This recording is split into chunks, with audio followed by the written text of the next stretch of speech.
Ya empezamos a grabar. Perfecto. Bien, bueno, Carlos, bienvenido. Y bienvenidos y bienvenidas las compañeras que se conectaron. Y bueno, está Maxi, que forma parte de acá, del equipo del seminario de trabajo, industria cultural y lucha de clases que venimos dando desde el año pasado. El año pasado no, ya demasiado. Desde el cuatrimestre pasado y que continuamos en este. Y si bien Carlos no necesita demasiadas presentaciones, porque acá en La Pampa ha sido profesor durante muchos años, se ha jubilado recientemente, ha sido también director de la carrera de comunicación. Nuestra mejor presentación va a ser, obviamente, escucharlo, compartir con él algunas discusiones y debates que tenemos aquí, y que pivoteará sobre uno de los artículos, que es el que hoy no llegamos a dar, que es el artículo de campo de periodismo y campo de medios. Aprovechamos para poner eso, el título de nuestra charla debate, y es la que decía nos va a servir como pivote para esta discusión. Solo como para poner un cuadro y darle pie a Carlos, nosotros venimos en estos encuentros tratando de discutir, leer textos, etcétera, en torno a la figura del trabajador cultural, con especial énfasis en el periodista, no por casualidad, como vos te imaginarás. Los y las estudiantes que forman parte del seminario van a ser, o algunos ya están trabajando como periodistas, community manager, o todo lo aledaño a la tarea de la producción vinculada con medios, redes, etcétera, por lo cual el énfasis está en esta figura, pero de manera general en la figura del trabajador cultural. Fuimos planteando algunas perspectivas vinculadas a las representaciones que se hacen ellos mismos y se hacen desde afuera del trabajador cultural, y empezamos en la clase de hoy, el encuentro de hoy, en torno a las perspectivas de la economía política. Trabajamos más sobre el análisis ideológico y las representaciones sociales en los últimos encuentros, y en este encuentro abríamos la perspectiva de la economía política a partir de un texto de Mosco, una de cuyas líneas a nosotros nos había interesado en su momento porque habría el interés y habría la mirada en torno al trabajo, a la mercantilización del trabajo cultural. Es más, Mosco decía que la economía política, en un texto del 96, debía comenzar a mirar más al trabajo cultural como si fuera un tema no tan abordado. Y en ese sentido, nosotros lo comentamos hoy, lo decimos ahora que estamos acá conectados, no para tirarte ninguna flor, sino reconociendo que ese artículo que vos escribiste en el año 2002 nos había parecido bastante pionero en términos de mirar desde la economía política los condicionamientos, las constricciones, los límites del trabajo cultural en un sistema de medios hiperconcentrado con las características del sistema argentino, compartidas también por el sistema mundial, pero en principio del sistema argentino, que era lo que hablábamos. Y decíamos que ese artículo había adelantado muchas cuestiones que nos habían resultado interesantes, cuestiones que después vos retomaste bastante tiempo después en esta última entrevista que te hizo Diego Genud en torno al campo periodístico, en donde quedó en letra de molde, como diría alguien, un titular bastante provocador de es el peor momento del campo periodístico de la historia. En función de esto, la propuesta que habíamos conversado antes es que vos pudieras tener una exposición sobre estos temas, quizás retomando algunas cuestiones de tu artículo o de esta última entrevista, o como vos lo hayas organizado. Y después lo que vamos a abrir son preguntas de los que estamos acá, que son todos estudiantes de comunicación que obviamente te conocen, han cursado Comunicación 1, y después los escucharás si es que se animan, y vamos a animarlos a que hagan preguntas. Así que hecha esta introducción, y esperando que se incorpore alguien más que está con el nombre de Samsung, que después veremos. Sí, ahí aprovecho porque me está llegando que tanto Susana como Andrés están pidiendo el link de la reunión, capaz que se lo podés mandar. Perfecto. Entonces podemos esperar un ratito, o si querés, yo alargo tu presentación como sucede en los medios. Acá me dice hay un ID, pero no sabe cuál es. Yo le voy a mandar. Perdón, estoy hablando en voz alta. También quizás se lo podés mandar a Andrés. Perfecto, te lo mando ahí al grupo. ¿Se me escucha bien? No tengo que hacer ningún esfuerzo. ¿Con este tono se escucha bien? Bueno. Bueno, los voy saludando a todos, espero que estén bien.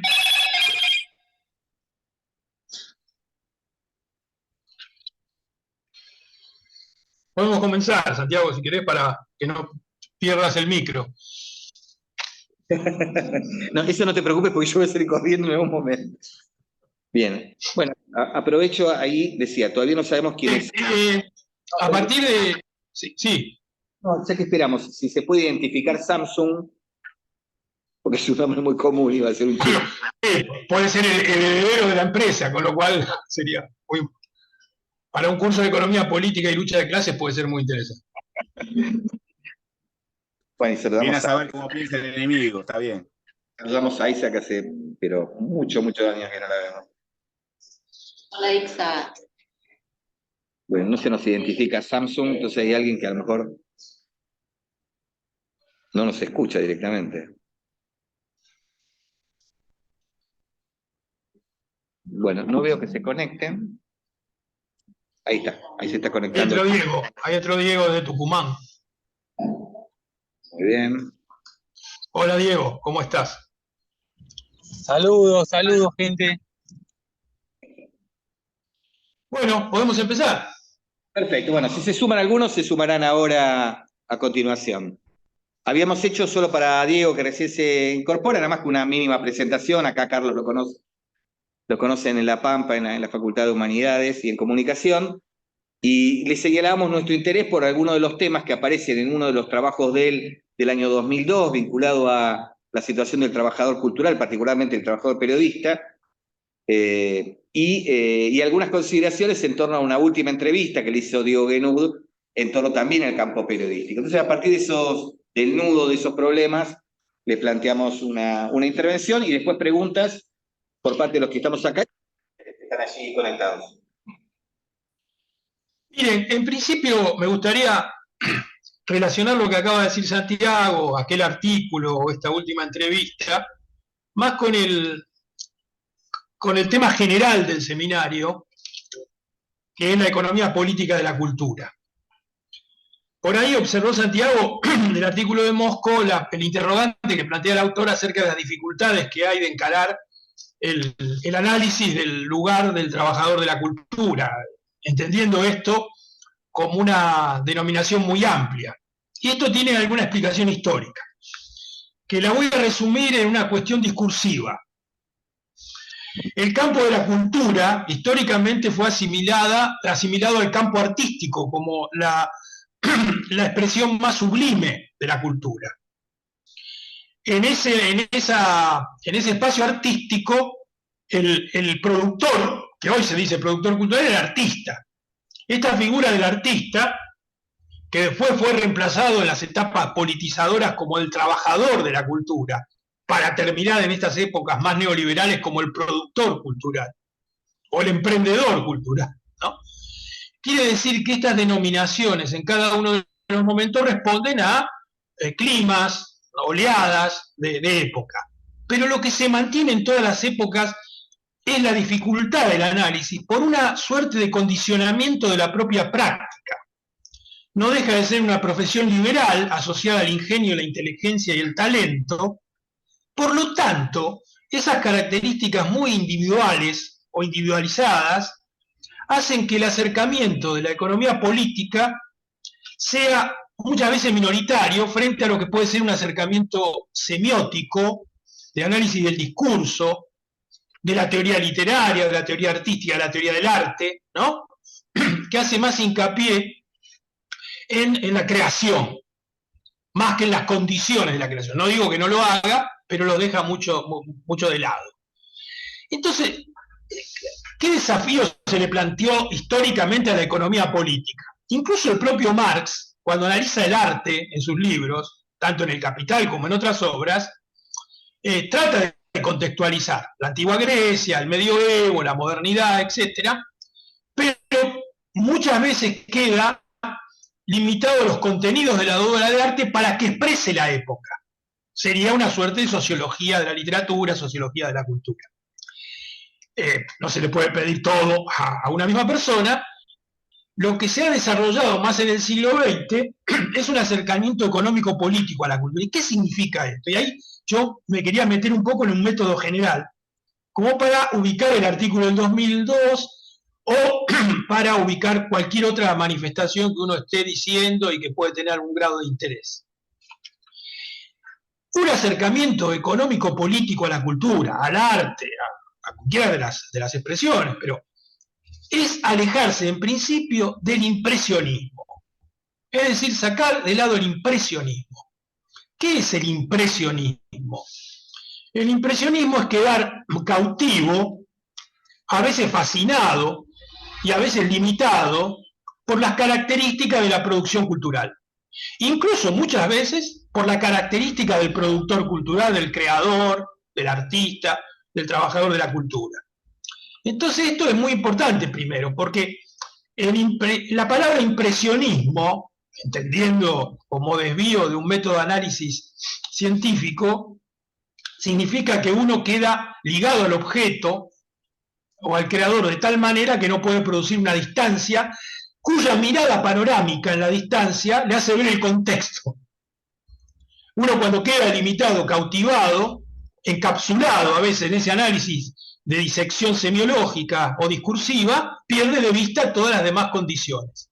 No digo que esto no sea legítimo, pero estamos en un planteo un poco más panorámico, generalista, sobre todo histórico y materialista. Entonces, esas características tienen que estar en cuenta. Resulta a veces un análisis más aburrido, más insatisfactorio, por esta época más pesimista, pero me parece importante destacarlo. Es decir, cuando nos preguntamos sobre una práctica cultural o artística, o sobre un creador, o sobre un promotor cultural, productor, etc., nos estamos preguntando por su posición en un campo, las dimensiones del campo, la escala, la distribución, y sobre todo las relaciones y las funciones. Y esto es muy importante tenerlo como una nota al pie de este proceso. Les voy a dar 4 ejemplos como para ver si este método de acercamiento muy elemental, descrito de esta manera, puede ayudar un poco a esa perspectiva. ¿Qué sería el impresionismo en un acercamiento al teatro de la década del 50 y 60? Al teatro de la década del 50 y 60, en donde se advierte un escenario teatral, se escucha bien, ¿no? Sí. Se advierte un escenario teatral que da pie a nuevas versiones del teatro, es decir, el teatro del absurdo, el teatro de la pobreza, ese teatro que hace mucho hincapié en un escenario austero, ¿no es cierto? En un escenario muchas veces despojado, que trabaja con telones, que trabaja con claroscuros, ¿no? Que trabaja con ambientes intimistas, con obras de teatro con pocos personajes, etc. Entonces, uno podría advertir ahí que hay una semiótica del teatro, un análisis del discurso teatral, un análisis de las nuevas formas de actuación, un análisis de las posibles nuevas relaciones entre el escenario y el público, la mantención o no de la cuarta pared teatral, ¿no? De ese contrato que hay para ver teatro y para hacer teatro, que es en un momento dado hacer ver que no hay público, que no está el público, ¿no? Y que el público además cumple ese contrato de estar como metido dentro de la obra. Ahora bien, uno podría también preguntarse si la aparición de esas obras de teatro austeras, que dan nuevos discursos teatrales, nuevas posturas, nuevas estéticas teatrales, también no responde a la crisis enorme de los elencos teatrales estables y amplios. ¿Qué quiero decir con esto? Lo que se llaman las comedias nacionales, las comedias provinciales, es decir, grandes elencos teatrales estables a las que se le paga un salario permanente durante el año para que ensayen en los teatros oficiales, ¿no? Y la mantención de esas grandes compañías teatrales resulta muy costosa, y a partir de ahí, y a partir de algo que aparece, que es la proliferación de los estudios de teatro, la cantidad de estudiantes de teatro, porque hay muchos más profesores de teatro que son actores, profesores de teatro, esto no ocurría en la década del 40 y del 30, ¿no? Entonces, a partir del mercado de teatreros, digamos, o de actores, de directores, etcétera, hay una gran presión, pero a la vez se achican los presupuestos por ajuste y aparecen el teatro independiente, este teatro del absurdo, de la pobreza, etcétera. No sé si este razonamiento, hasta terminar hoy en el stand-up. Es decir, el género del stand-up, o lo que ustedes ven en las plataformas, el Club de la Comedia, etcétera, da nacimiento a una serie de análisis muy inteligentes, ingeniosos, ¿no?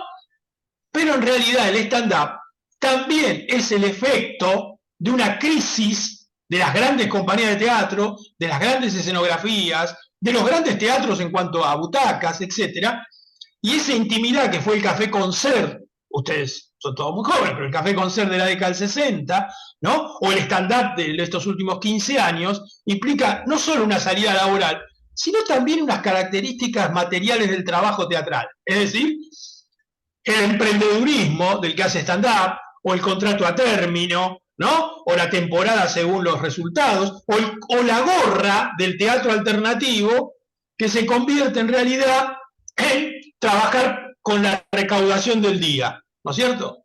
Entonces, ahí tenemos un ejemplo, no sé si resultó claro, es decir, tenemos un acercamiento semiótico al teatro, discursivo, e incluso sociológico, una sociología del teatro, pero el acercamiento económico-político implica contextualizar esas nuevas ofertas teatrales a lo que está ocurriendo. El segundo ejemplo para aplicar este método de manera muy panorámica y rápida es la música. También podríamos hacer el mismo razonamiento. En la década de fines de los 50 o principios de los años 60, empezaron a aparecer nuevas propuestas musicales desde el punto de vista de la composición de los elencos musicales. En el tango, por ejemplo, para dar una característica argentina muy conocida, aparecieron los octetos, después aparecieron los sextetos, después aparecieron los cuartetos y después aparecieron los duetos. Ustedes fíjense que históricamente veníamos de las grandes orquestas típicas, orquestas a veces de 30, 40 músicos, que no solo hacían los carnavales, sino los bailes. Recuerden ustedes que había orquestas en los cines, y esa es una suerte de práctica laboral muy abierta. Entonces, uno podría decir que el octeto, el sexteto, el cuarteto y el dueto, ¿no?, implicó otro tipo de escucha, más parecida al jazz, ¿no?, más intimista, ¿no?, más de lugares más chicos, etc. Pero también significaba la crisis de las grandes orquestas estables. No es casual que las grandes orquestas estables, por ejemplo las sinfónicas, que entran en crisis por el presupuesto estatal en todos los países, no digo que todo sea igual, hace que los músicos de la música clásica se vayan desplazando a otro tipo de tarea, incluso trabajando algunos ritmos populares, algunas canciones, y los cantantes líricos, ni que decirles. Los cantantes líricos se van también a una práctica de canto popular, no digo los cantantes más conocidos, aunque también lo hacen. ¿Qué quiero decir con esto? Que aparecen nuevas versiones de la música. Sí, es cierto, que se puede hacer un análisis sociológico, discursivo, estético y semiótico, pero también habría que ver en qué contexto histórico aparece, qué relaciones de fuerza económicas y materiales se dan. Otro ejemplo es la literatura, ¿no? Prueben hoy ir a una editorial y llevar una novela de 800 páginas. Si ustedes no son un escritor ya consagrado que está tratando de romper de alguna manera su propia trayectoria, ¿me escuchan bien? Sí, sí. Ah, sí, porque acá me avisan que mi colección de fibra óptica recién instalada es inestable, con lo cual también podría hablar de la empresa. Lo que quiero decirles, con la literatura pasaría lo mismo. Es decir, esto es fácil en una sociología de literatura, la novela de 800 páginas necesita 800 páginas de tiempo para ser leídas. Entonces, a partir de ahí también es un proceso editorial material, etcétera, que está vinculado a un contexto del lugar que tiene la literatura. Ahí me ponen Diario de un loco, no sé qué quiere decir. Bueno, no sé si está referido a mí eso o es un ejemplo ilustrativo de lo que estoy diciendo. Bueno, les decía, la literatura también está vinculada, ni que hablar de la literatura de Cordel en su momento en la época de Cervantes, o lo que puede ser la modificación de la novela policial, está vinculada a contextos materiales. Incluso hoy podría decirse que la figura del escritor necesita, no digo que en su época Dickens o Balzac o cualquiera la haya tenido, pero hoy ya es muy importante que la figura del escritor es una moneda circulante en el mercado literario, es decir, es una rentabilidad suplementaria. El escritor, antes la editorial movía el libro, ahora lo mueve el escritor, y cuando el escritor mueve el libro se mueve como escritor, como moneda cambiante. Quiere decir que en una economía política de la literatura no hay que dejar de lado los efectos que tiene la figura y la personalidad del escritor en el mercado literario. Como la figura del escritor no escribe, sino escribe el autor, ¿no? Sin embargo, eso también se proyecta sobre la circulación de la mercancía libro en el mercado literario. Y ni que hablar también los condicionamientos que produce el tema de los libros que se escriben para ser filmados, ¿no? Es decir, uno podría analizar desde una economía política que está asociada a una sociología de la literatura, cómo es la literatura de Sacheri antes del Secreto de sus ojos y cómo es la literatura de Sacheri después del Secreto de sus ojos. Y eso no está vinculado quizás a la voluntad de Sacheri de escritura, etcétera, ni a los reclamos editoriales, sino también está a la circulación, digamos, que produce Sacheri como personalidad de la cultura en un programa en Encuentro o un programa en Deporte TV, su relación con determinados temas, etc. Es decir, la economía política implica la consideración de todos estos elementos como condicionamientos materiales, digamos, ¿no? Por eso aleja del impresionismo. Y ni que hablar del cuarto ejemplo, que sería el cine. Porque en este caso el cine, ustedes saben que en la historia del cine del siglo XX uno podría, esquemáticamente, digamos, establecer etapas muy gruesas, ¿no? La primera etapa podría ser la del cine mudo, que hace mucho hincapié en la literatura y en el teatro como abreva la literatura y el teatro como usina de temáticas, ¿no? Y de forma de representación. La primera etapa del cine sonoro, que ya es una etapa más industrial, de guionistas, donde el productor es el que decide, ¿no? Con Welles aparece el director fuertemente en el año 40, y a partir de ahí se va acentuando la figura del director hasta que aparece el cine de autor en los 60. La competencia con la televisión, etcétera, el cine de grandes acontecimientos así, terremotos, incendios y todo eso, en la época de la videocasetera, y después, digamos, como momento típico, grueso, es el tema de las plataformas, que condiciona absolutamente la circulación del cine y que, de alguna manera, modifica un poco los condicionamientos. Bueno, ahí también muchas veces se analiza el cine como discurso, como estética, como tradición, etc. En este caso, porque se da por descontado que es una industria que está ligado a los grandes tanques, ¿no? Entonces un acercamiento económico-político al cine es mucho más simple, está mucho más en evidencia el tema mercantil que lo que puede suceder en el teatro o en la literatura o en la propia música, ¿no? El cine más bien es el ejemplo más impactante sobre estos temas, está condicionado por una serie de convenciones, de taquilla, etcétera, y eso está muy explicado. Quizás podríamos, para usar el ejemplo del cine para el método de la economía política, ir a una situación nacional.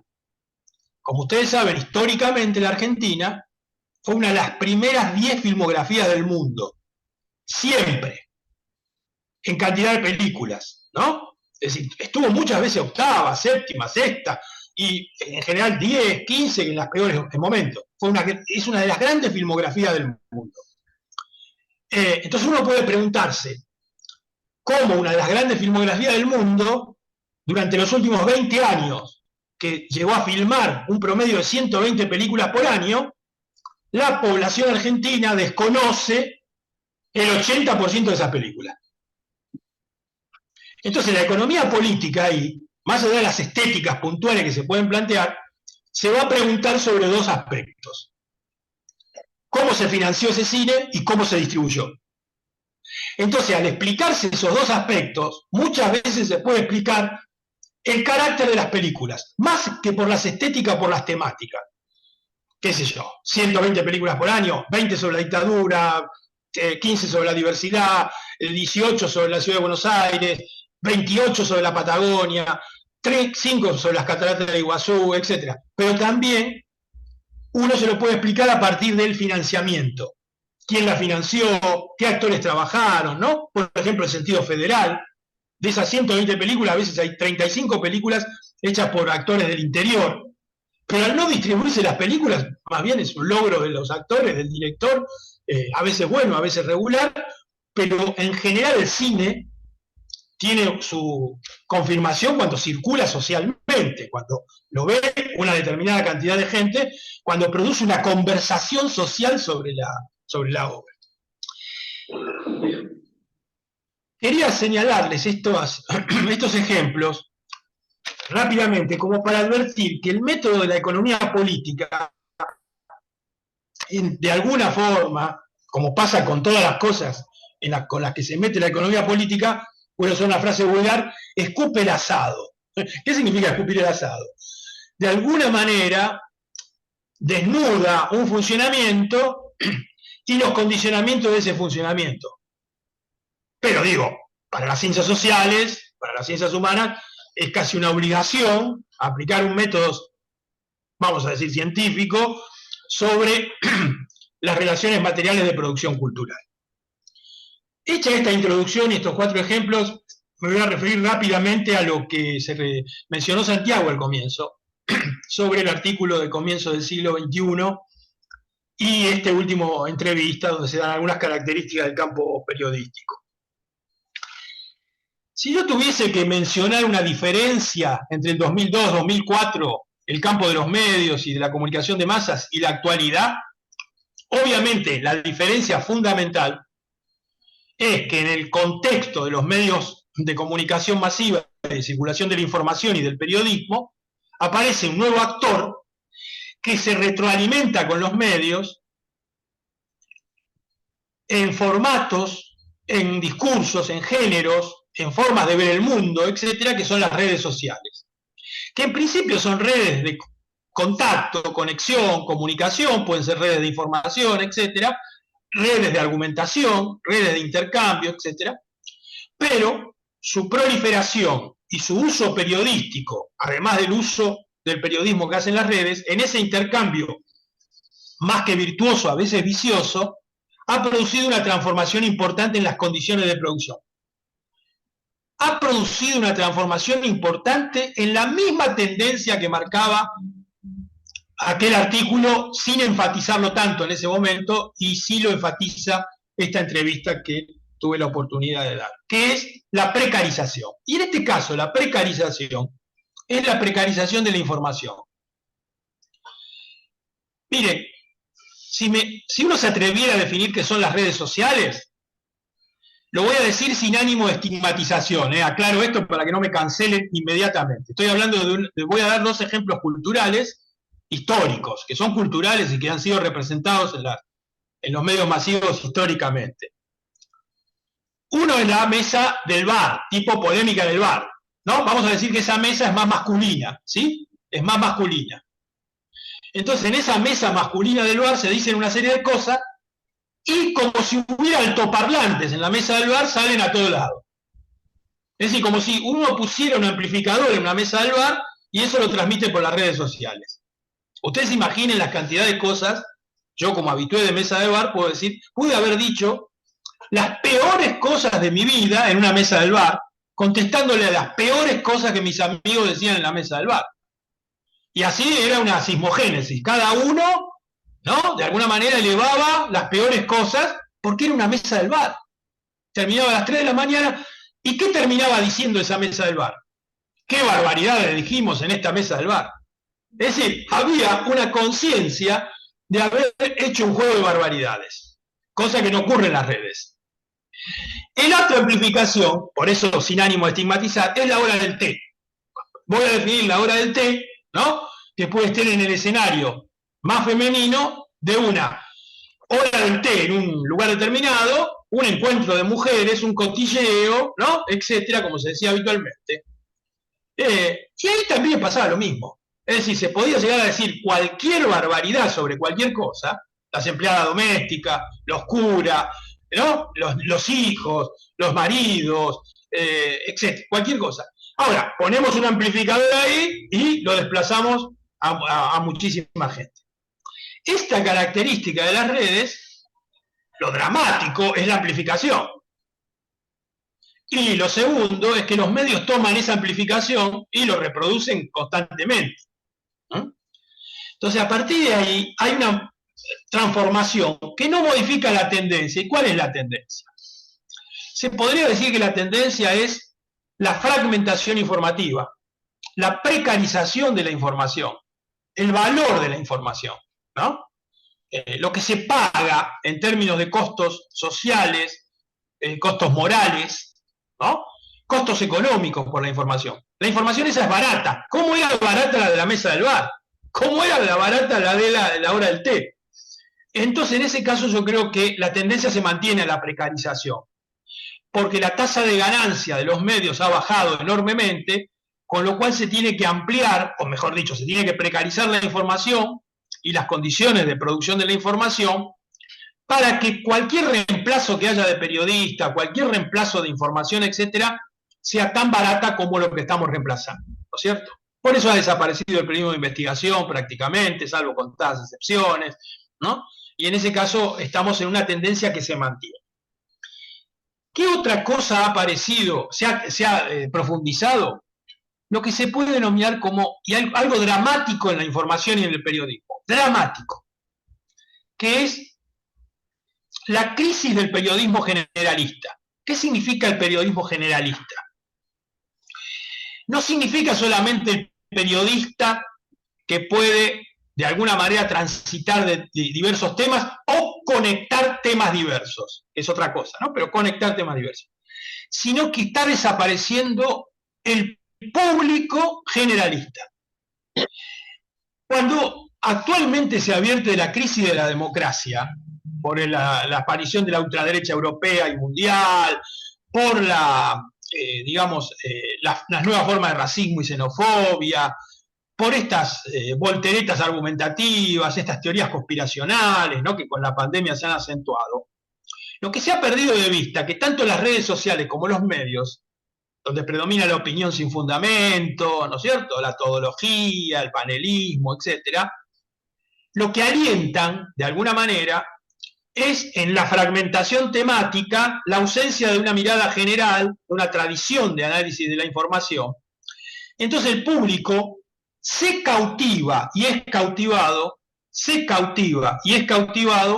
por unas tribus interpretativas, unas tribus en el sentido de comunidades interpretativas, que suelen estar más de acuerdo, o mejor dicho, suelen consumir con lo cual están más de acuerdo, lo que se llama la información sesgada, y ese los confirma en una zona de confort. Fíjese esto. Cuando uno estudia en la escuela o en la universidad, o cuando se informaba con un diario o con una revista, en cierta manera se desafiaba el pensamiento. Iba a leer algo para, de alguna manera, constatar si lo que pensaba, lo que decía o en lo que creía, bueno, tenía alguna alternativa diferente, se podía profundizar, etc. Esa circulación de la información, no la idealizo, pero la pongo en un momento histórico, lo que diría Habermas, el periodo moderno de la construcción de la opinión pública, respondía al periodismo generalista.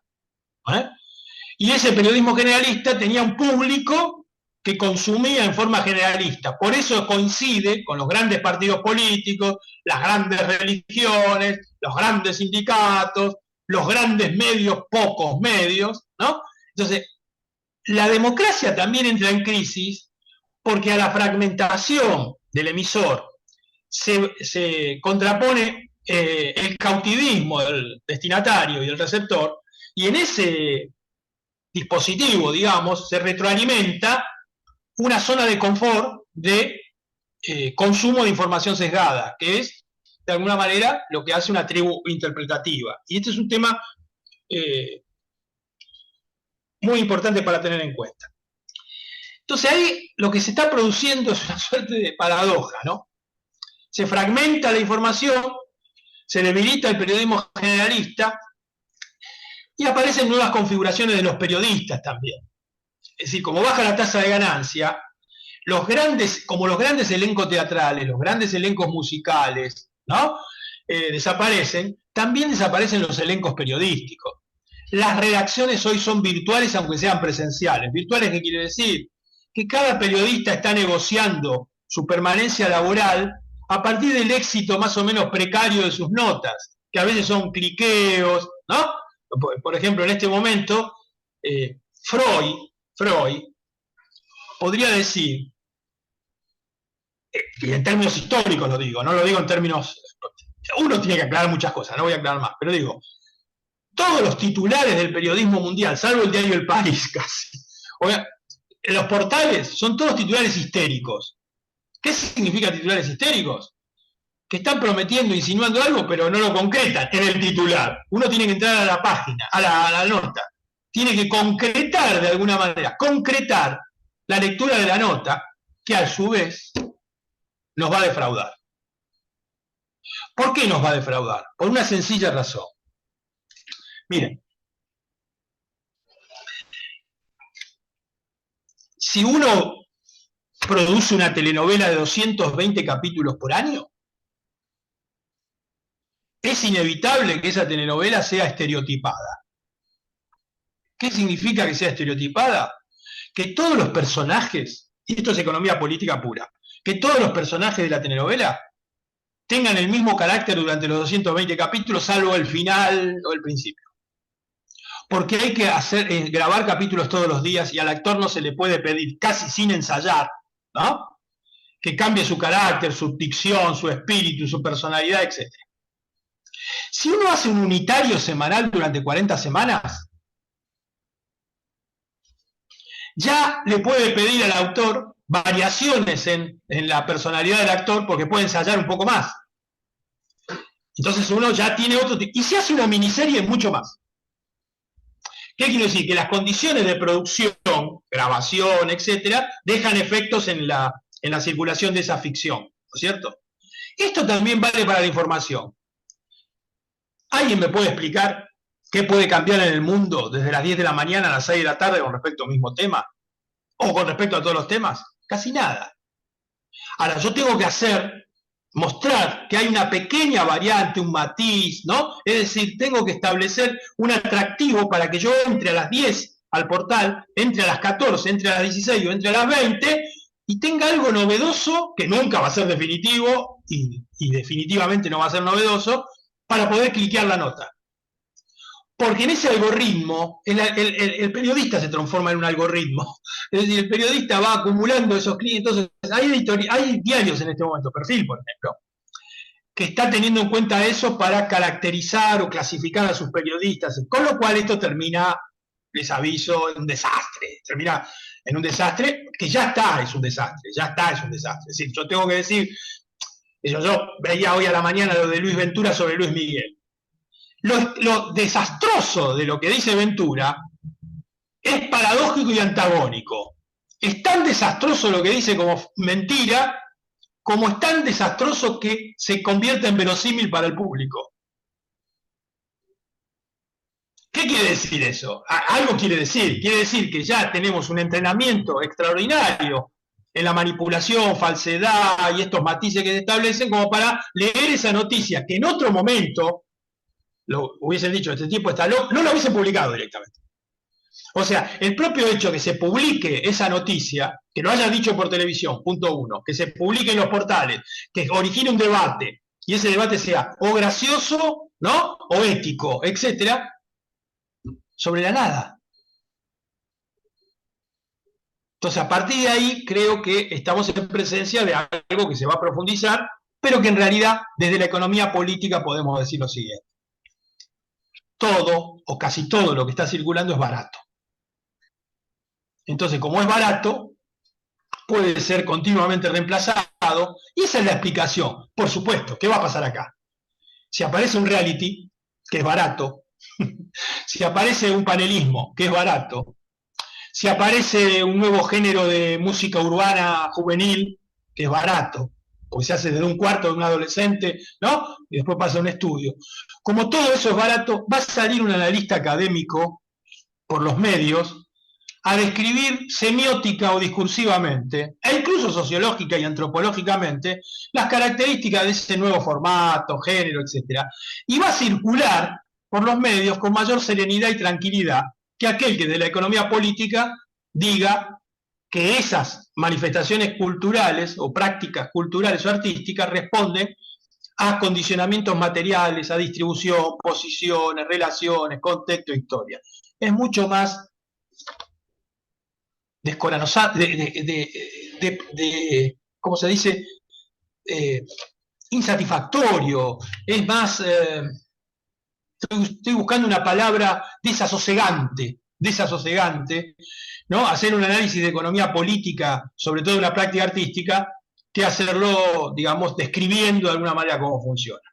Y por eso, en general, los que hacemos economía política o sociología de la cultura, muchas veces hablamos en estos espacios y no en otros, ¿no? Son muy aislados, ir a los medios a hablar de las condiciones de producción de una ficción de Suar o de una ficción de Netflix, etcétera, ¿no? Porque además la hegemonía produce que hoy cada vez más Netflix habla de Netflix a sí mismo, ¿no? Pero eso lo habla de posiciones más bien dominantes. Por eso digo, el análisis de las posiciones es muy importante, ¿no? Bueno, quería referirme al método primero, algunos ejemplos después, y algunas de las características de ese artículo, y ahora podemos abrir el juego con respecto a esta actualidad que Santiago manifestaba sobre el periodismo, sobre el campo, o lo que ustedes quieran debatir o discutir. Muchas gracias por la invitación. Gracias, Carlos. Bueno, ahí abrimos preguntas, entonces. ¿Qué puede suceder? Va a haber un momento de silencio. Hasta que y como acordamos, Santiago va a hacer la primera pregunta. O Andrea, claro, uno de los dos vamos a cubrir el silencio.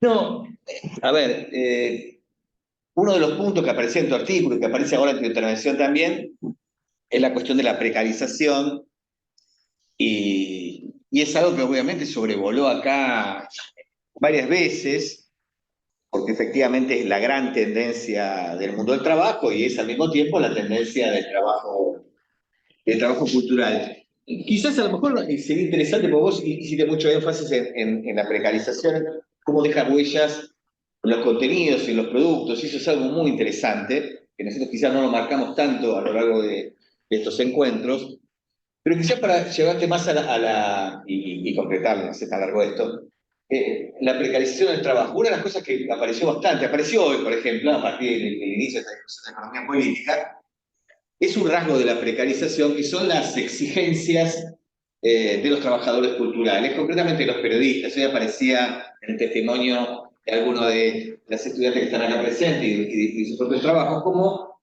te doy la anécdota, la jefa le dice, bueno, tienen que, a partir de ahora el periodismo va a ser muy visual, o sea, van a tener que producir videos, ya lo textual, lo escrito no vale tanto. Y claro, la pregunta que uno se hace ahí es ¿dónde se forma uno? ¿Y quién sufraga ese gasto? ¿No? De formación, ese gasto de calificación del trabajador frente a un mercado que está constantemente descalificando para abaratar. Para decirlo de otra manera, ¿cómo podés avanzar o abordar la cuestión de la precarización en todo ese terreno que tiene que ver con la formación, la capacitación, la titulación, la calificación de ese trabajador en este mercado, digamos, ¿no? No sé si le di tantas vueltas que no fui claro. No, mira, vos me conocés y sabés que voy ahora a repetir una frase histórica que me acompaña toda mi vida, y que es una frase de Hegel, que es, en las crisis las esencias de los fenómenos aparecen. Entonces, ¿qué ocurre? En la pandemia, cuando se discutió la virtualidad y la presencialidad en las clases, ¿no? Apareció una reflexión como no había aparecido aparecía cada tanto, pero no por estas razones, que era, ¿qué es la educación? Uno se preguntaba, ¿qué es la educación? ¿La educación es el aula? ¿Es un dispositivo de transmisión? ¿Es un docente al frente? ¿Es la presencialidad de contemporáneos tomando conocimiento desinteresadamente en un horario del día? Que también es una posibilidad. ¿Es un enclaustramiento? ¿Es una suerte de disciplinamiento social? ¿Es una integración a la ciudadanía? ¿Es un intercambio de visiones? Bueno, uno podría decir que al responder cada una de estas características, el dispositivo tecnológico de la virtualidad podía entrar en juego con mayor o menor énfasis. Es decir, hasta qué punto transmisión de conocimiento, bueno, es lo mismo. Presencia del docente en el aula ya es otra cosa. Intercambio de experiencias en tiempo real, ¿no? Es decir, manejo de los cuerpos, ¿no? Cada uno maneja los cuerpos diferentes. ¿Qué es eso? ¿Qué significa eso, no? La forma del disciplinamiento de los cuerpos, pero en un sentido positivo, no en un sentido negativo. Bueno, hay toda una serie de... Y eso se puso en juego, se está poniendo en juego actualmente, se sigue poniendo en juego. ¿Qué? Al final, ¿qué somos? ¿No? Los profesores, los maestros, ¿qué somos? Son un emisor virtual, somos una presencia, somos un modelo, somos toda una serie de cosas, ¿no? Con respecto al periodismo pasa lo mismo. Es decir, en definitiva, esto va a poner en... ¿Qué es el periodismo? Y entonces el imaginario del periodismo, que está un poco en esa clase, que también está dicho de alguna manera en la entrevista, el imaginario del periodista es histórico, va cambiando, ¿no? Pero de alguna manera conserva algunas de las características del publicismo. Es decir, el periodismo no se puede desligar de lo que es la aparición de la esfera pública, lo que es la aparición de la política, ¿no? De la resolución política, de la caída de las monarquías, de la caída del feudalismo, de la expansión de ese espacio público, de la circulación de la información. ¿Para qué circula la información en una sociedad? Uno se puede preguntar, no la falsa, ¿eh? ¿Para qué circula la información correcta? Uno se puede preguntar, ¿para qué informamos? No solo para qué estudiamos para informar, ¿para qué informamos? La primera respuesta que se me viene a mí a la cabeza es que informamos para lo mismo que para cuando adquirimos algún conocimiento. Es decir, para ser más autónomos en la vida natural, para producir menos torpezas y errores, tanto con las cosas, con la naturaleza, con nosotros mismos y con los demás, para adquirir alguna conciencia de cómo funciona el mundo y a partir de esa conciencia de cómo funciona el mundo, modificarlo en alguna de las tendencias, a veces regresivas, a veces progresivas. Es decir, nos informamos, de alguna manera, para ser más independientes, pero no independientes de la ideología o independientes de una organización, independientes de la superstición, ¿no? Del miedo, del temor, ¿no? Etcétera. Bueno, entonces en ese sentido, informarnos, ¿no? Que también es formarnos, pero no solo eso, está vinculado a eso. Entonces el periodismo, el publicista, así se llamaban los periodistas, publicistas. Después, los abogados también son publicistas, ¿no?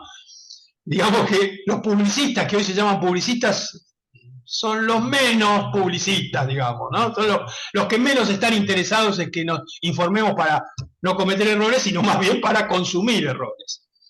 Pero en realidad el periodismo está vinculado a esa tarea, con lo cual el dispositivo tecnológico no es tan fundamental, pero sí la precarización. Y si el dispositivo tecnológico lo precariza, ahí el dispositivo tecnológico lo está ajustando presupuestariamente.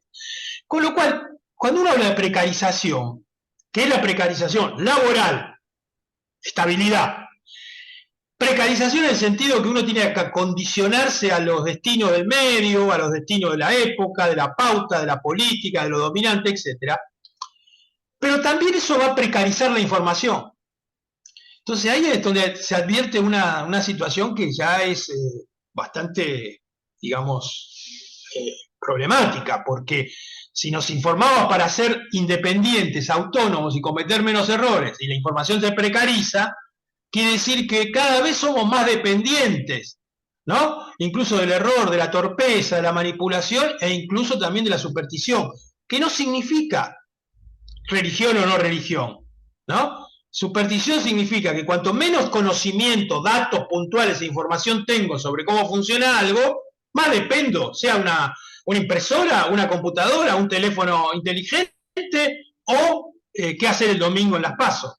Digamos, en ese sentido, creo que está muy vinculada la precarización a todas las precarizaciones que existen. La afectiva, la laboral, la residencial, ¿no? Digamos, la de la conciencia, la de la psiquis, etc. Es decir, el mundo es un mundo precario. Ustedes me dirán, históricamente el mundo era precario en la Edad Media, estoy seguro, pero salía de la precariedad de la Edad Media la modernidad, el racionalismo. El romanticismo lo reingresó un poco en la precariedad existencial y después salió con muchas dificultades. Pero en ese sentido creo que la existencia hoy del periodismo mercantilizado, digamos, de ese costado que siempre tuvo el periodismo comercial, lo tuvo siempre, pero con criterios, porque no se olviden ustedes que un redactor en un diario muchas veces estaba 20 años, lo mismo que el empleado en un comercio, en una fábrica, lo mismo que en un matrimonio, lo mismo que no, bueno, eso. Ahora, los efectos de esas precarizaciones son diferentes, ¿no? Es decir, hay resultados diferentes. Una precarización de la información entre Ucrania y Rusia son 200.000 muertos. Bien. No sé si te respondí, Santi. Sí, más ampliamente. Bueno, es la oportunidad de vuestra vida. No le pregunten por nada que quedó pendiente de Comunicación 1, sino de hoy. Yo hago una pregunta, te hago una pregunta, Carlos. Hoy mencionaste, bueno, y lo volviste a decir recién, hablas de la precarización y el abaratamiento de todo, ¿no? De la información y también del trabajo en sí, del trabajador. Y mencionaste ese cambio en la historia de un periodismo de hace unas cuantas décadas a un periodismo actual, y ese periodismo anterior del pasado vinculado a otra forma de hacer la política, otra forma de pensar el sindicalismo, otra forma también me imagino yo, de estar de ese periodista en sintonía con lo que podemos llamar un campo intelectual. ¿Cómo podés describir entonces, en este marco que vos acabas de describir, de situación, de precarización total, ¿no? ¿Dónde situarías o cómo describirías a ese intelectual? Pensando que el periodista puede serlo, según, por ejemplo, si nos atenemos a cómo lo define Barbero. Sí, digamos que la definición de intelectual ha pasado por diferentes etapas. Gramsci es un gran faro de definición de la tarea intelectual.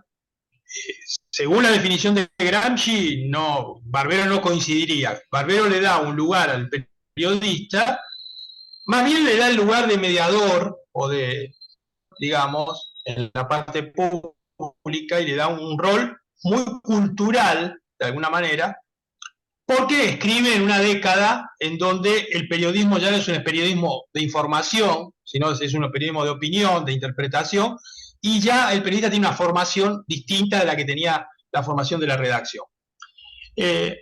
Ahí se da un problema que es un problema interno al movimiento periodístico, al campo periodístico, etcétera, y un problema externo.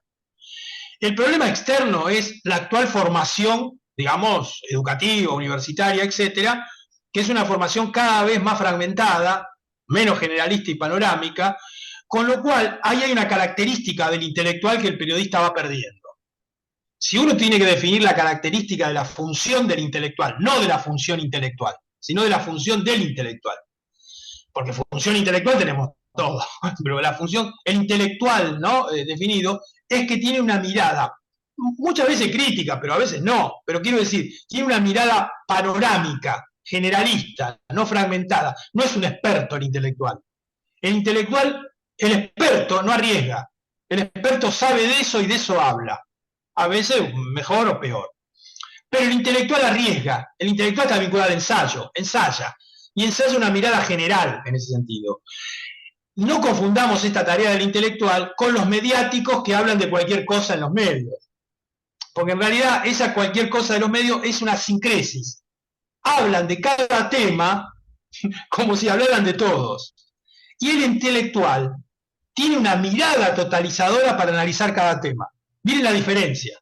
Es decir, yo parto de una mirada general para analizar el tema, o parto del tema para hablar de cualquier cosa. Son dos características diversas. Entonces, yo creo que lo que hay hubo una crisis del intelectual por la aparición de ese periodismo de opinión, ¿no? Etcétera. Creo que la dimensión del periodista como intelectual se sostiene en la carrera universitaria, con dificultades lo digo, pero es la carrera universitaria la que sostiene alguna dimensión intelectual del periodista, a diferencia de las carreras privadas o de la formación en los propios medios que lo convierten en una destreza específica, ¿no? Es un redactor, es un productor, etcétera. Mientras la carrera universitaria le da más allá de su formación fragmentada, le da una mirada totalizadora por la cantidad de materias de ciencias sociales que tiene, ¿no? Si vos me apurás, yo te digo que el periodista hoy sufre la misma degradación cultural y educativa de toda la sociedad. Mire, y lo adelanto así.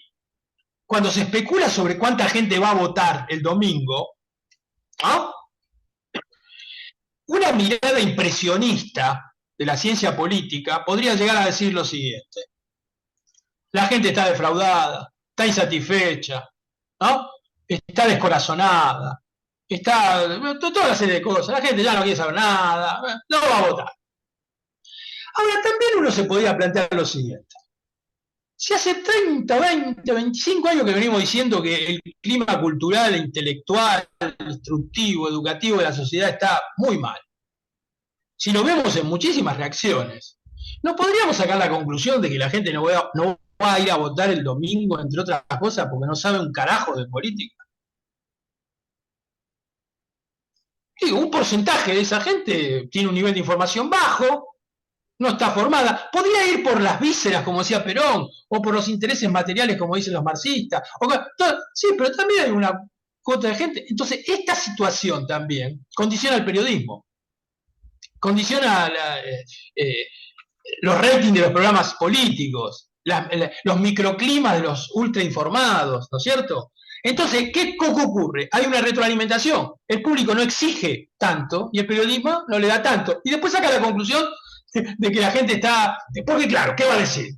Que va a decir que no se discute en la televisión de manera argumentativa, que no se informan las tradiciones políticas, que no hay debates organizados, ¿no? Sino que va bien todo es un show, un espectáculo, una injuria, un grito, etcétera.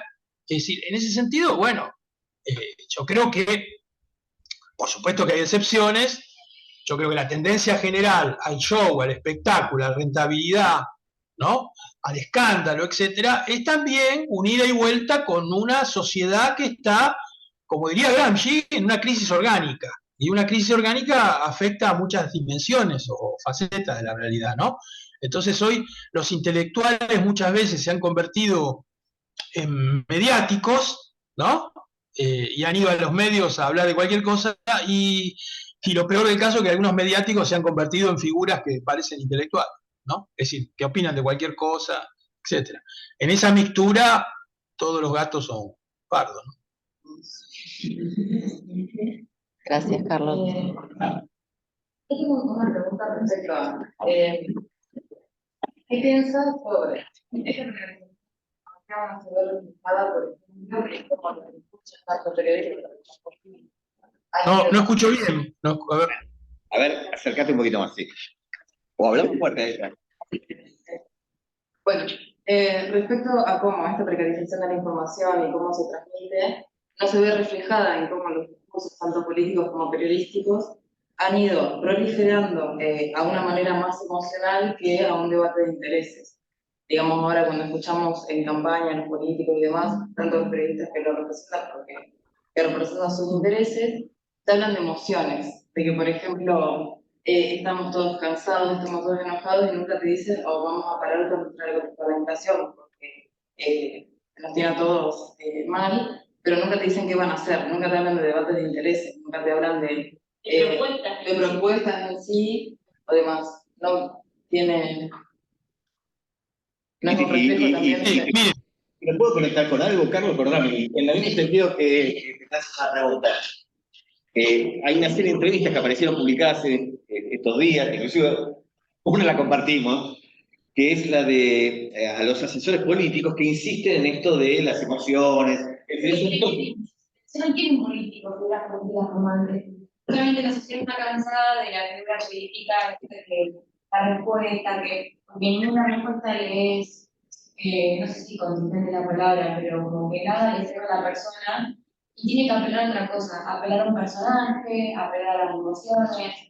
No sé si alguien será fanático o algo, pero mi ley es la figura más. Al final queríamos hablar de esto, de las elecciones del domingo. No, muy bien. No, mire, Está hecha la pregunta ahí. sí. Mire, primero le diría algo que cuando ustedes advierten que hay un personaje político que hace énfasis en lo emocional, no habría que dejar de lado que todos hacen énfasis en lo emocional y uno aparece con mucho más histrionismo, etc.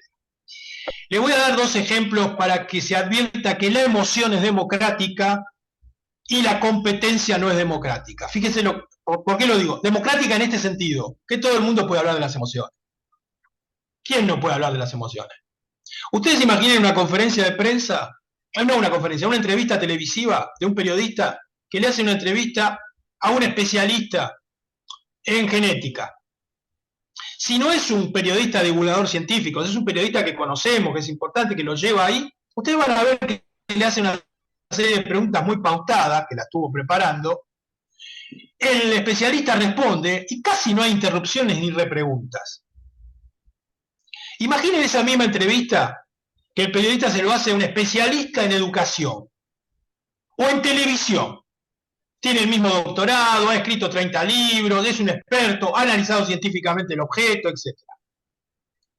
Y el periodista le hace una serie de preguntas, pero le hace repregunta, le interrumpe, le dice, no, pero usted lo que está diciendo de la educación, mis chicos cuando van a la escuela, trae el ejemplo particular, etc. Es decir, con este ejemplo le estoy diciendo que hay un tema democrático, que es la educación, uno tiene hijos, los manda a la escuela, las emociones, etc. Y hay un tema no democrático que es la genética, o la clonación, ¿no? O los cambios climáticos, etc. Lo digo esto ¿por qué? Porque cuando uno habla de las emociones frente a las razones, como decía acá la compañera con respecto a lo que van a hacer, los intereses materiales, el programa, etc. Los periodistas suelen decir, el programa no lo lee nadie. La Nata hace 15 días que está diciendo, el programa no lo lee nadie, ¿no? Y lo dice como si fuera un triunfo de, no sé, ¿de qué? ¿Por qué no analiza él los programas, si los programas existen? O los difunde, o los argumenta, o los prepara para difundirlo. Entonces, cuando se hace esa constatación, justo desde los medios que han trabajado la emoción desde 1930 en adelante, uno dice, es una hipocresía o es un negocio, es decir, los Gutiérrez Rubí, Durán Barba, o todos los gurúes, que hoy están en una situación muy curiosa. Hoy hacen una reunión y la abren a los periodistas, porque ya está todo mostrado. Es decir, no es que están con alguna fórmula secreta que no puedan comunicar, ya saben todo, porque ya está dicho todo, de alguna manera, ¿no? Y en ese está dicho todo, el tema, hay una frase, libros que se han publicado que a mí siempre me han preocupado, que es los libros que se escriben sobre la inteligencia emocional, que son bestsellers. ¿Qué significa eso? Cómo manejar las emociones, cómo gestionar las emociones. Miren, hasta los técnicos de fútbol están diciendo cómo se gestionan los momentos del partido que hay que sufrir. Gestionar el sufrimiento, gestionar las emociones, etc. Como si nuestro éxito dependiera del aspecto emocional. Bueno, para dar un examen, para una declaración afectiva, puede ser que uno tenga que gestionar esas emociones. Ahora, para solucionar determinados temas técnicos, políticos, económicos, etc., lo peor es hacerlo emocionalmente, emotivamente, ¿no? Y esto en realidad se ha trasladado a la política, el neorromanticismo clásico de los medios masivos de comunicación. Una cosa es ver un programa a la noche, descantado, relajado, donde uno en realidad no quiere escuchar algún planteo muy programático, filosófico, metafísico, etc., y otro llevar el plano emocional a toda la vida social. A la tribuna de fútbol, bueno, un poquito, pero después, uno si se deja guiar por las emociones, no hay cirujanos, no hay economistas, no hay planes económicos, no hay nada. Entonces, esto es un elemento a tener mucho cuidado porque Después nos damos cuenta que hemos gestionado las emociones y aparecen los desastres que aparecen. Aparecen los desastres, digamos, en Estados Unidos, en muchos países, en todos lados. Las adicciones también es para gestionar las emociones, ¿no? Entonces la emoción, Gutiérrez Rubí, que es el asesor de Massa, tiene varios libros publicados sobre discurso político, y en alguno de esos libros él dice que hay dos elementos importantísimos al discurso político. Uno es la emoción y otro es la narración. Fíjense, la narración. Es decir, el político va y cuenta su vida, cuenta la experiencia. ¿Vieron que todos los políticos dicen, y hoy doña Julia me dijo tal cosa? O si no, en una presentación llevan a un excombatiente y ahí está en la tribuna y la saludo, etc. Construyendo un relato, todo ficticio. Porque incluso, si fuera real, es ficticio. Miren lo que les voy a decir. Si fuera un excombatiente de Malvinas real, que luchó y que tiene también, ¿no?, es ficticio, porque está atravesado por un formateo que es la propia campaña política o el discurso en el Parlamento, etcétera, ¿no? Y por supuesto que están buscadas las emociones, y yo creo que, y lo voy a decir, quizás lo digo y no tiene ningún efecto porque todos vivimos las emociones, pero digo, es un gran retroceso del mundo ilustrado. ¿Vieron que la ilustración tiene mala prensa? La modernidad ilustrada tiene mala prensa, el racionalismo tiene mala prensa. Bueno, yo creo que hay que defender eso, porque el neorromanticismo de las 24 horas del día lleva a cierto colapso, digamos, con respecto a la vida social, ¿no? Por eso aparecen los libros de gestionar las emociones, ¿no? Digo, entonces el político se ha convertido en un gestor de emociones, ¿no? Entonces, más importante el carisma, es más importante presentarse como se presenta, ¿no? En este momento, casi como un hombre común, etcétera, ¿no? Me parece que en ese sentido hay un gran retroceso, y bueno, y gestionar las emociones significa también los titulares, el sensacionalismo, muchos elementos, digamos, para mí muy problemáticos, pero no problemáticos porque aparezcan de vez en cuando, sino porque son tendencias. Se ha enfatizado enormemente en este aspecto. Siempre hay que aclarar esto. En todas las épocas existieron características del periodismo, determinadas temáticas, en las emociones, los teleteatros, la publicidad, los cantantes pop, etc. Siempre aparecieron. Yo creo que este es un problema ahora de otra dimensión. Hoy está muy presente y falta lo otro. No es que esto no estaba, sino que está demasiado y falta lo otro. Falta el argumento, ¿no? El argumento. Muy bien, ¿alguna pregunta adicional? Me gustaría hacer una pregunta, Carlos. Dale, Aixa. Genial. No, tal vez es un poco naif, pero ¿cómo rescatamos a la comunicación como un derecho en esta lógica precarizadora y neoliberal? Digo, algún atisbo, ni siquiera desde lo individual, sino desde lo colectivo, no sé, a través de medios comunitarios, volviendo a viejas prácticas de reflexión como, no sé, los fanzines, otras lógicas de producción y de difusión pueden ser una alternativa. Mirá, yo te contestaría con lo siguiente. Ninguna práctica se transforma radicalmente desde la lógica de reproducción de la propia práctica, sino que hay que tener una, vamos a decir así, lo voy a decir vulgarmente, una pata dentro de la práctica y una pata afuera. ¿Qué quiero decir con esto? Yo no conozco ninguna familia que se transforme reuniéndose a la noche, discutiendo y haciendo autocrítica.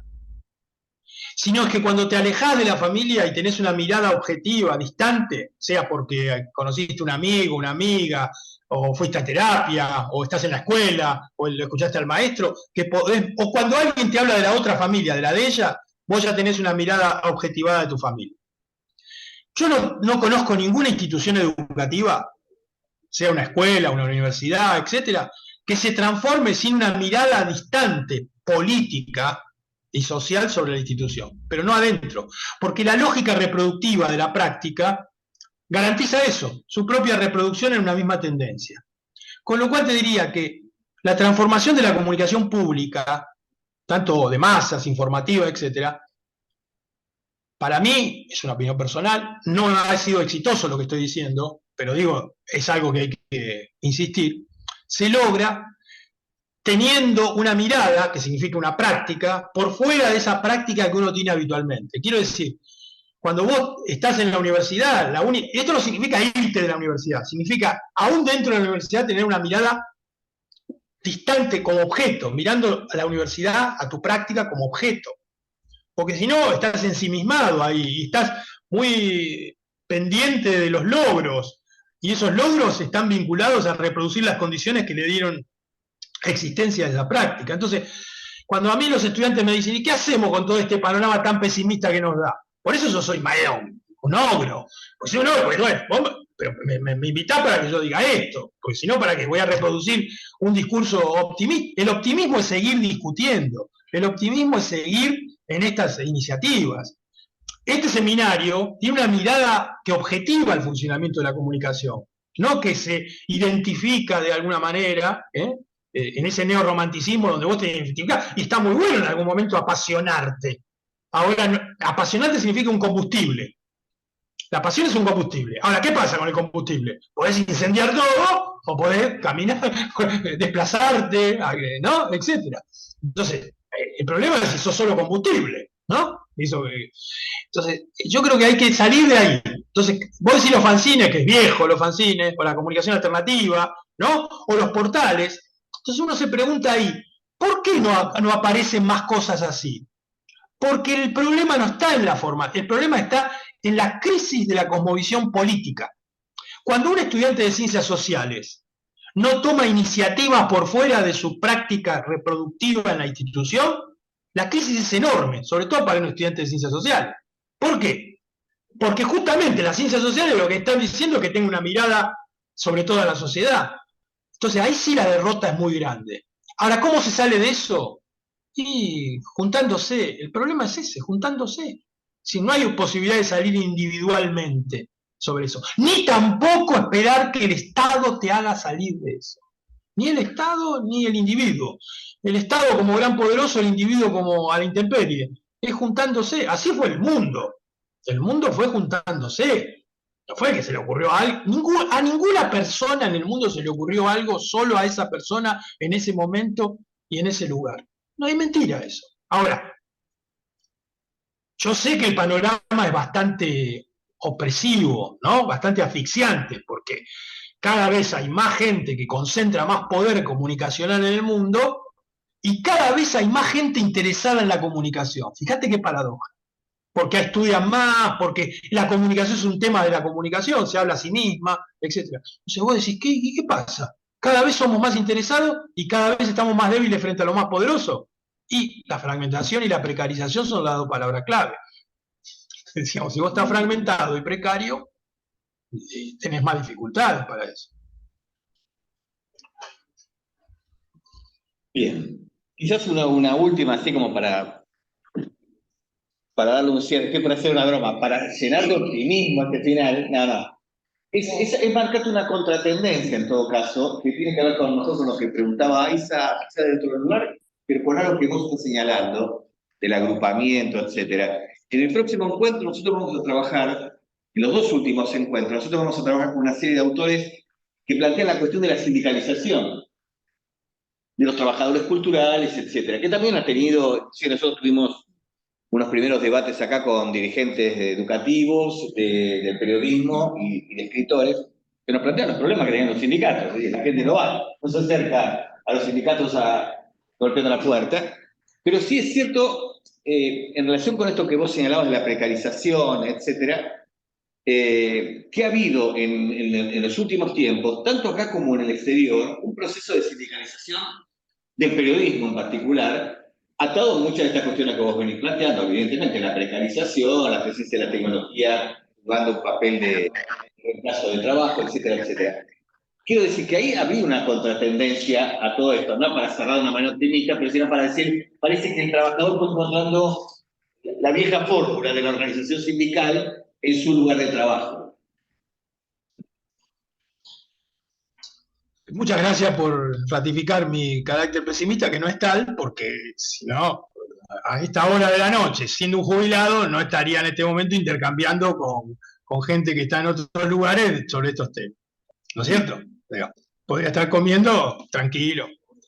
No, pero acá hay un tema diferente, Santiago. Si uno compara la sindicalización del periodismo de la década del 60 y el 70 con la actual, va a notar una notable diferencia.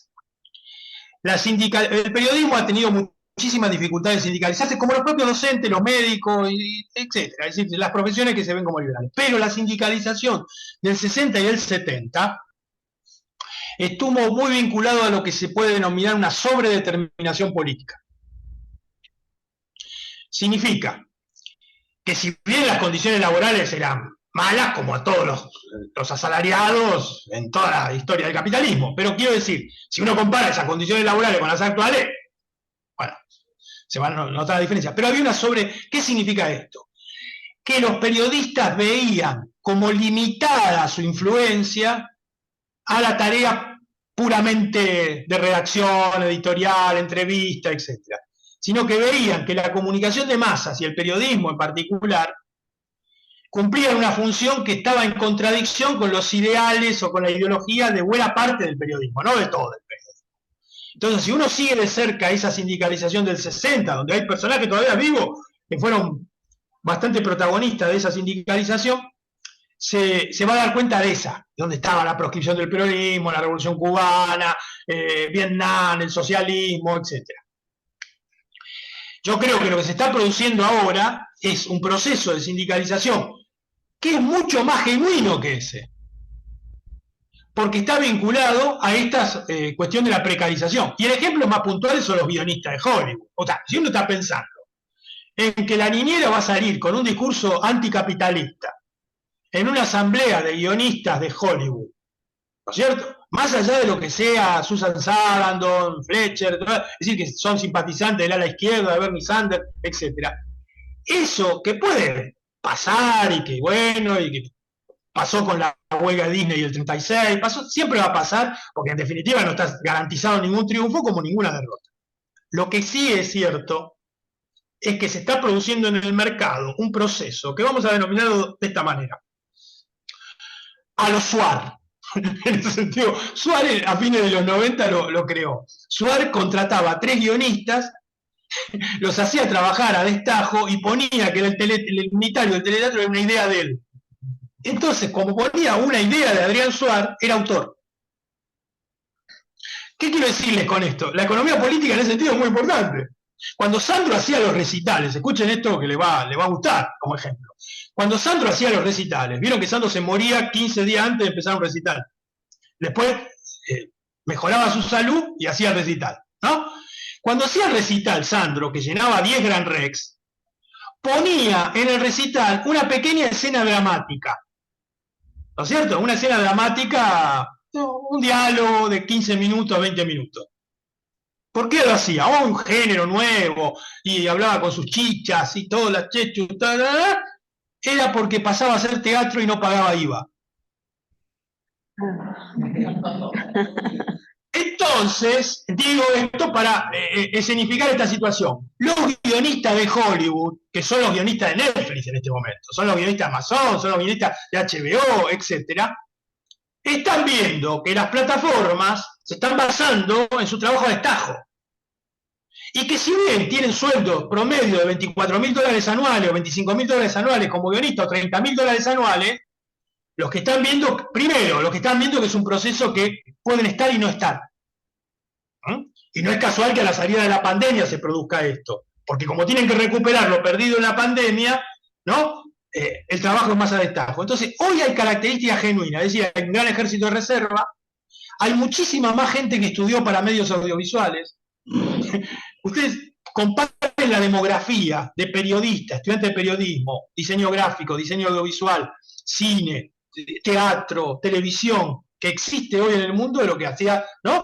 Y piensen que el sistema de medios, aunque es más numeroso, es más concentrado.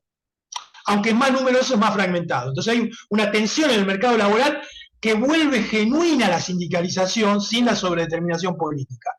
No digo que no tenga un factor político, eso es evidente, pero hay momentos, como pasaba con la educación, las más grandes huelgas educativa de la historia argentina, la primera gran huelga de 48 horas fue en el 74, 75, y esa gran huelga fue por la expulsión de docentes por características políticas, como hacían las huelgas de los universitarios en una época, con sobredeterminación política. La otra gran huelga del 88, la de los 42 días, fue por la precarización laboral de los docentes. Esa fue más genuina.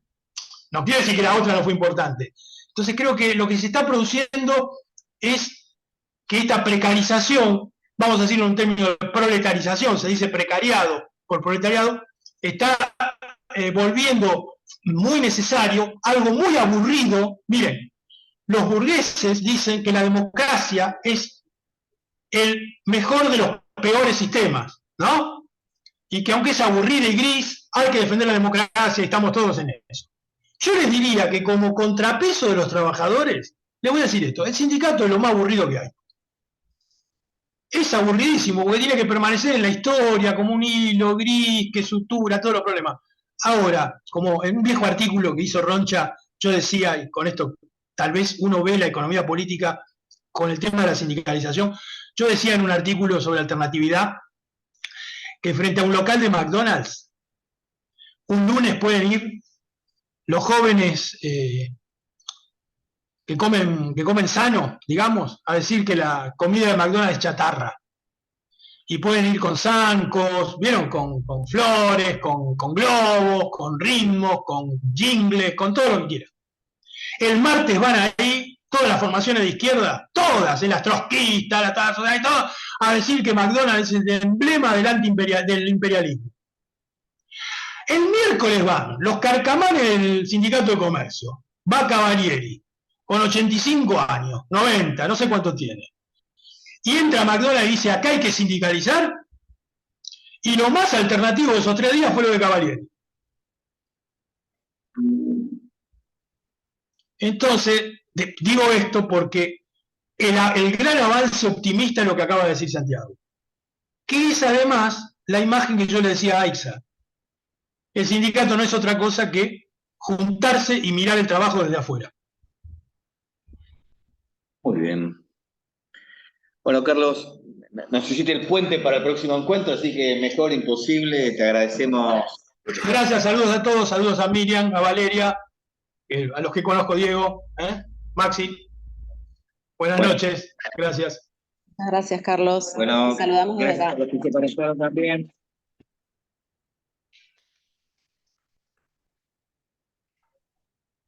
Abrazo a los que se conectaron también.